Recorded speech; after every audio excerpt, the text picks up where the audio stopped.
அனைவருக்கும் வணக்கம். துலாம் ராசி நேயர்களுக்கு மிதுனத்தின் ஆட்சி வீடான மிதுன ராசியில் முக்கூட்டு கிரகங்கள் இணைந்து சஞ்சரிக்கக்கூடிய இந்த ஆணி மாதம் என்ன மாதிரியான நன்மைகள் எல்லாம் உங்களுடைய வாழ்வில் ஏற்பட இருக்குது? குறிப்பா 16/7/2024 முடிவதற்குள் உங்களுடைய வாழ்வில் நிச்சயம் இவை நடந்தே தீருங்க. அப்படி இந்த ஆணி மாதம் கிரகங்களுடைய சஞ்சார நிலைகள் என்ன என்று பார்க்கும்போது, மேஷத்தில் செவ்வாயும், ரிஷபத்தில் குரு பகவானும், மிதுனத்தில் சூரியன், சுக்கிரன், புதனும், கன்னிராசியில் கேதுவும், கும்ப சனி பகவானும், மீனத்தில் ராகுவும் சஞ்சரிக்கிறாங்க. இந்த கிரகங்களுடைய சஞ்சார நிலைகளின் காரணமாக உங்களுடைய வாழ்வில் குடும்ப சூழ்நிலை ரீதியாகவும், உத்தியோகம், தொழில், வியாபாரம், கலைத்துறை, அரசியல் துறை, மாணவ மாணவிகள், விவசாயத்துறையினர், பெண்மணிகள் என அனைவருக்குமே என்ன மாதிரியான நன்மைகள் எல்லாம் உங்களுடைய வாழ்வில் ஏற்பட இருக்கு என்பது குறித்தான முழுமையான பதிவு தான் இந்த வீடியோல நம்ம விரிவா பார்க்க போகிறோம். அந்த வகையில துலாம் ராசியை சேர்ந்த சித்திரை 3ஆம் பாதம் முதல் சுவாதி, விசாகம் 3ஆம் பாதம் வரை உள்ள நட்சத்திரக்காரர்களுக்கு குடும்ப சூழ்நிலை ரீதியாக என்ன மாதிரியான நன்மைகள் எல்லாம் உங்களுடைய வாழ்வில் ஏற்பட இருக்கு என்று பார்க்கும்போது, சுக்கிரன், ராகு ஆகிய இருவரும் உங்களுக்கு ஆதரவாக சஞ்சரிக்கிறாங்க. மற்ற கிரகங்களினால் எந்தவித உதவியும் கிடைக்காதுங்க. வரவை விட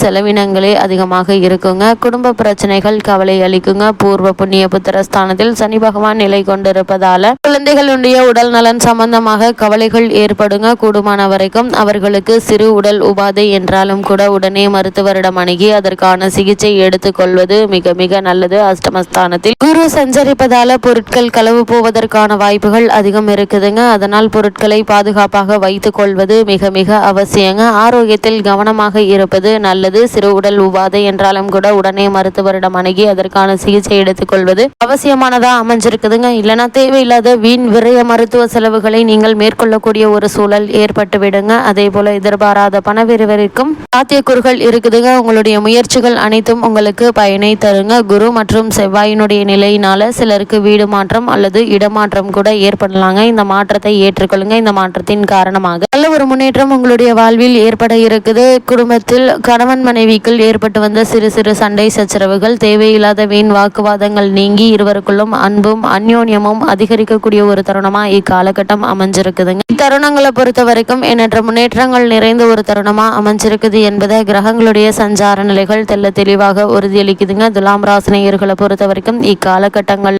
முன்னேற்றங்கள் நிறைந்த ஒரு தருணமா அமைஞ்சிருக்குதுங்க. அதே போல நீங்கள் மேற்கொள்ளக்கூடிய அனைத்து காரியங்களிலும் வெற்றி கிடைக்க இருக்குது. குறிப்பா வீடு, நிலம் வாங்குவதற்கான முயற்சிகளை மேற்கொண்டு வரும் துலாம் ராசியினருக்கு நல்ல ஒரு முன்னேற்றம் நிறைந்த ஒரு தருணமா அமைஞ்சிருக்குதுங்க. இருந்தாலும் சிறு சிறு தடங்கல்கள், தாமதங்களுக்கு பிறகு நல்ல ஒரு முன்னேற்றம் ஏற்படும் என்பதையும் கிரக நிலைகள் தெளிவுபடுத்துது. அந்த வகையில பொருளாதார ரீதியான முன்னேற்றங்கள் உங்களுக்கு காணப்படக்கூடிய ஒரு தருணமாகவும் இத்தருணம் அமைஞ்சிருக்குது என்பதை கிரக நிலைகள் உறுதியளிக்குதுங்க. துலாம் ராசியை சேர்ந்த உத்தியோகஸ்தர்களுக்கு நிகழ இருக்கும் ஆணி மாதம் மேலும் என்ன மாதிரியான நன்மைகள் எல்லாம் ஏற்பட இருக்கு என்று பார்க்கும்போது, அலுவலக சூழ்நிலை கவலை அளிக்குங்க. மேலதிகாரிகளுடைய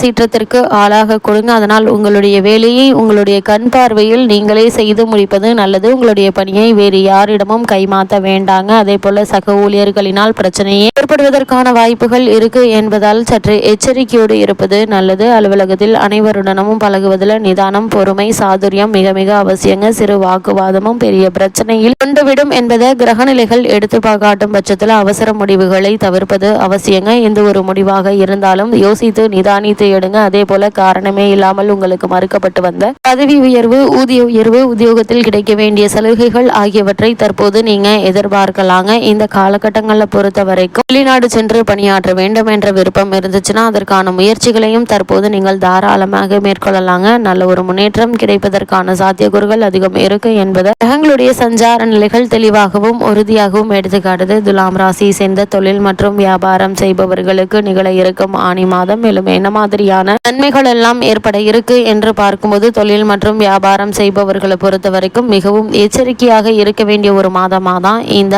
ஆணி மாதம் அமைஞ்சிருக்குது என்பதை கிரக நிலைகள் தெளிவாக எடுத்துக்காட்டுதுங்க. உங்களுடைய உற்பத்தியை அளவோடு வைத்துக் கொள்வது நஷ்டம் ஏற்படுவதை தவிர்க்க உதவுங்க. சந்தை நிலவரம் அடிக்கடி மாறுவதால உங்களுடைய பொருட்களில் விலையை நிர்ணயம் செய்வதில் குழப்பம் உண்டாகுங்க. நிதி நிறுவனங்களினால் பிரச்சனைகள் ஏற்படுவதற்கான வாய்ப்புகள் அதிகம் இருக்கு. அதனால் கடன் வாங்கும் போது சற்று யோசித்து சிந்தித்து செயல்படுவது நல்லதுங்க. தேவையில்லாமல் கடன் வாங்குவதை தவிர்த்து கொள்வதும் நல்லதுங்க. துலாம் ராசினியர்களை பொறுத்த வரைக்கும் தொழில் மற்றும் வியாபாரம் செய்யக்கூடியவர்கள் தொழில் மற்றும் வியாபாரத்திற்காக அகலக்கால் வைக்க வேண்டாங்க. முதலீடுகளுக்கு அப்படியே வைத்தாலும் முன் அனுபவம் அனுபவம் உள்ளவர்களிடம் யோசனை கேட்டு அதற்கு தகுந்தாற்போல் நடந்து கொள்வது நல்லது. அதே போல முன்பணம் இல்லாமல் சரக்குகள் அனுப்புவதை கண்டிப்பாக குறைத்து கொள்ள வேண்டும் என்பதை கிரகநிலைகள் உங்களுக்கு அறிவுறுத்துது. துலாம் ராசியை சேர்ந்த கலைத்துறையினரை பொறுத்த வரைக்கும் நிகழ இருக்கும் ஆனி மாதம் வருமானம் ஒரே சீராக இருக்குங்க. மாத கடைசியில் பற்றாக்குறை ஏற்படுவதற்கு சாத்தியக்கூறுகள் இருக்குது. புதிய வாய்ப்புகள் தாமதப்படுங்க. திரைப்பட தயாரிப்பாளர்கள் புதிய முயற்சிகள்ல இந்த மாதம் ஈடுபடாமல் இருப்பது நல்லதுங்க. திருமணமாகியுள்ள நடிகர்களிடையே கருத்து வேற்றுமையும் விவாகரத்து ஏற்படுவதற்கு வாய்ப்புள்ளதை கிரக நிலைகள் சுட்டிக்காட்டுதுங்க. இந்த நிலையிலும் உணர்ச்சி வசப்படாமல் பொறுமையுடன் இருப்பது மிக மிக அவசியங்க. அதே போல கிடைக்கக்கூடிய வாய்ப்புகளையும் சந்தர்ப்பங்களையும் பயன்படுத்திக் கொள்வது உங்கள் கையில தாங்க இருக்கு. அதே போல துலாம் ராசியை சேர்ந்த அரசியல் துறையினரை பொறுத்த வரைக்கும் கிரக நிலைகள் ஓரளவே உங்களுக்கு ஆதரவாக சஞ்சரிக்கிறாங்க இந்த மாதம் முழுவதுமே. அதனால் அரசியல் துறையில் உள்ளவர்கள் எவரையும் முழுமையாக நம்பாமல் இருப்பது உங்களுடைய எதிர்கால நன்மைக்கு உகந்ததா அமையுங்க. அதே போல துலாம் ராசியை சேர்ந்த மாணவ மாணவியரை பொறுத்த வரைக்கும் நிகழ இருக்கும் ஆனி மாதம் மேலும் என்ன மாதிரியான நன்மைகள் எல்லாம் உங்களுடைய வாழ்வில் ஏற்பட இருக்கு என்று பார்க்கும்போது மாணவ மாணவியரை பொறுத்த வரைக்கும் இந்த மாதம் முழுவதுமே கல்வித்துறைக்கு அதிபத்தியம் கொண்டுள்ள கிரகங்கள் அனுகூலமாக இல்லைங்க. அதனால் கல்வி முன்னேற்றம் சிறிது தடைபட கொடுங்க. தேவையற்ற சிந்தனைகள் மன நிம்மதியை பாதிக்குங்க. குடும்ப பிரச்சனைகள் கல்வி முன்னேற்றத்தை தடை செய்யுங்க. விடுதிகளில் தங்கி படித்து வரும் மாணவ மாணவியருக்கு பற்றாக்குறை கவலை அளிக்குங்க. அதனால் பண விஷயங்கள்ல அனாவசிய செலவுகளை தவிர்த்து அவசிய செலவுகளை மட்டும் மேற்கொண்டு எச்சரிக்கையாகவும் கவனமாகவும் செயல்படுவது நல்லது என்பதை கிரக நிலைகள் உங்களுக்கு மீண்டும் மீண்டும் அறிவுறுத்துது. அதே போல துலாம் ராசியை சேர்ந்த விவசாயத்துறையினருக்கு பூமிக்காரகரான செவ்வாய் அனுகூலமாக இல்லைங்க. இந்த மாதம் முழுவதுமே வயல் பணிகளில் உழைப்பு கடினமாக இருக்குங்க. கால்நடைகளுடைய பராமரிப்பில் பணம் விரயமாகுங்க. பழைய கடன்கள் கவலை அளிக்குங்க. அதனால் சற்று கவனமாகவும் எச்சரிக்கையாகவும் இருப்பது அவசியம் என்பதை கிரகங்களுடைய சஞ்சார நிலைகள் தெளிவாகவும் உறுதியாகவும் எடுத்து காட்டுதுங்க. அதே போல துலாம் ராசியை சேர்ந்த பெண்மணிகளை பொறுத்த வரைக்கும் சுக்கிரன் உங்களுக்கு அனுகூலமாக வலம் வருகிறாருங்க. குருவினால் எந்தவித நன்மையும் பார்க்க முடியாதுங்க. குடும்ப பிரச்சனைகள் கவலை அளிக்குங்க. திருமணமாகியுள்ள பெண்மணிகள் கணவருடன் அனுசரித்து விட்டு கொடுத்து நடந்து கொள்வது எதிர்காலத்திற்கு நன்மை அளிக்குங்க. வேலை பார்க்கும் பெண்மணிகளுக்கு ராகு பகவான் பூரண அனுகூலமாக வலம் வருவதால நிர்வாகத்தினருடைய ஆதரவு கிடைக்க இருக்குதுங்க. ஒரு சிலருக்கு ஊதிய உயர்வு நிச்சயம் தற்போது நடைபெறுங்க. தற்போது நடைபெற்று வரும் தசா புக்திகளுக்கு ஏற்ப இவை கிடைக்கும் என்பதை கிரக நிலைகள் உங்களுக்கு தெல்ல தெளிவாக அறிவுறுத்துதுங்க. அதே போல துலாம் ராசினியர்களை பொறுத்த வரைக்கும் குழந்தைகளுடைய ஆரோக்கியத்தில் கவனமாக இருப்பது அவசியங்க. பூர்வ புண்ணிய புத்திரஸ்தானத்தில் சனி பகவான் ஆட்சி பலத்துடன் அமர்ந்திருப்பதால எச்சரிக்கையுடன் இருப்பது மிக மிக நல்லது என்பதை கிரக நிலைகள் உங்களுக்கு மீண்டும் மீண்டும் அறிவுறுத்துது. கூடுமான வரைக்கும் துலாம் ராசினியர்கள் இத்தருணத்தில் மிக கவனமாகவும் எச்சரிக்கையாகவும் உடல் ஆரோக்கியத்தில் அதிக கவனத்தோடும் இருப்பது நல்லது என்பதை கிரக நிலைகள் மீண்டும் மீண்டும் அறிவுறுத்துதுங்க. துலாம் ராசினியர்களுக்கு கிரக நிலைகளின் ரீதியாக கூறப்படும் பரிகாரம் என்ன என்று பார்க்கும்போது திருநள்ளாறு, திருக்கொள்ளிக்காடு, நாகமங்கலா ஆகிய திருத்தலங்களில் ஏதாவது ஒன்றிற்கு குடும்பத்துடன் சென்று வந்து தரிசித்து விட்டு வந்தால் போதுங்க. எண்ணற்ற நன்மைகள் உங்களுடைய வாழ்வில் ஏற்படும். ஆண்கள் தினமும் ஆதித்ய ஹிருதயம் படித்து வந்தால் கேட்டு வந்தாலும் நலன் பயக்கும் என்பதை கிரகநிலைகள் உங்களுக்கு அறிவுறுத்துது.